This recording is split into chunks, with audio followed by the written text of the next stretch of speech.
RapMatic presents Battle Code, the most intriguing battle rap podcast impacting the culture.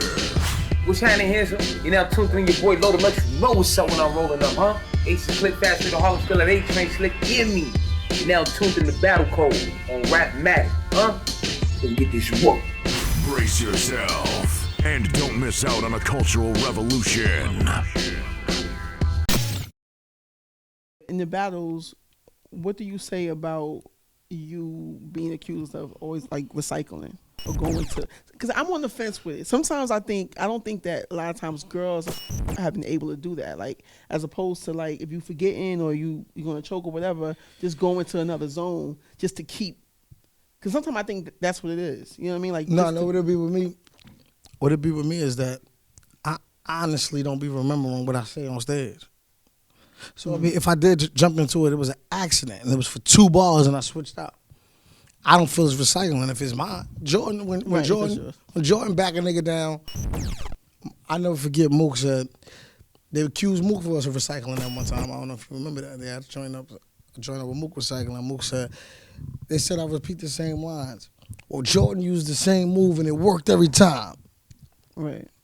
If it's yours, how the hell is how nigga get mad at you for saying something that's yours? It's yours. I start every battle with grown man bars. I ain't say nothing about that. Right, but they probably looking at that as a slogan. It's always a method. You always gotta have a method to your madness. You always gotta have something to make you not drop the ball. If that's your way of doing it, then that's your way of doing it. Y'all rather me go, damn. The nigga that do that, y'all Right, really look that crazy. Right, that's what I'm saying. Like you always gotta have something. But that's all a part of teaching. Right. It's a part of school. It's a part of schooling and learning on how not to drop the ball. They don't practice that. So honestly, they're only saying it because they mad that they can't do it. Right. Let me ask you this: T-Top, he apologized for saying the bar about Kanika Jenkins, the one. There's no apologies for that. I was going to ask you how you feel about that.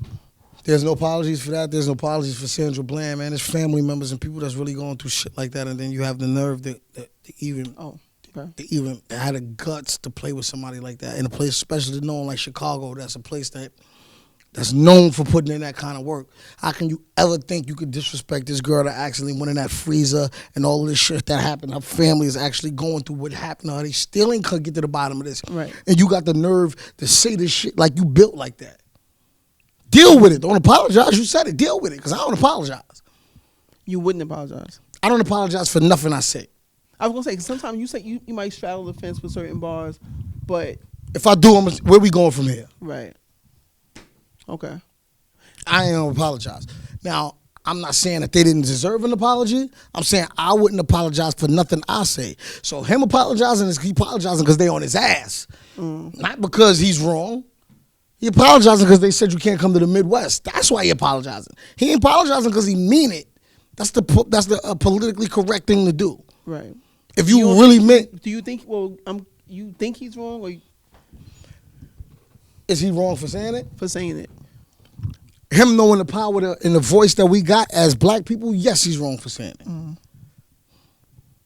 Yes, he's wrong for saying it. There's a bunch of shit that the old Rex would have said that I think about and I let go now. Okay. A bunch of wrong shit. You know what I'm saying? When Sean said the Paul Walker line. Okay. I know Reese was uncomfortable with it. But to this day he lost a fan. And that's on his end. He gotta deal with that. So it's just about knowing certain things. Certain things gonna touch certain people in different ways. And is it worth it in a bar to lose a fan like Reese? I don't think so. Right. I don't think so. But he probably didn't think of it. But that's his part of the thing. Right. His job is the thing. Facts.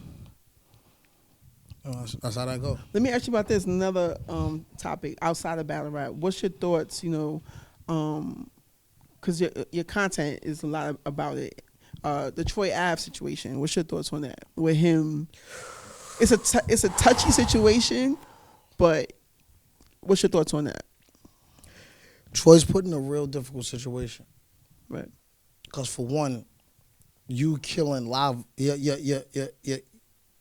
you going to jail for killing your main man is like saying Rex got to go to jail for doing something to Lava when I didn't do it. Right.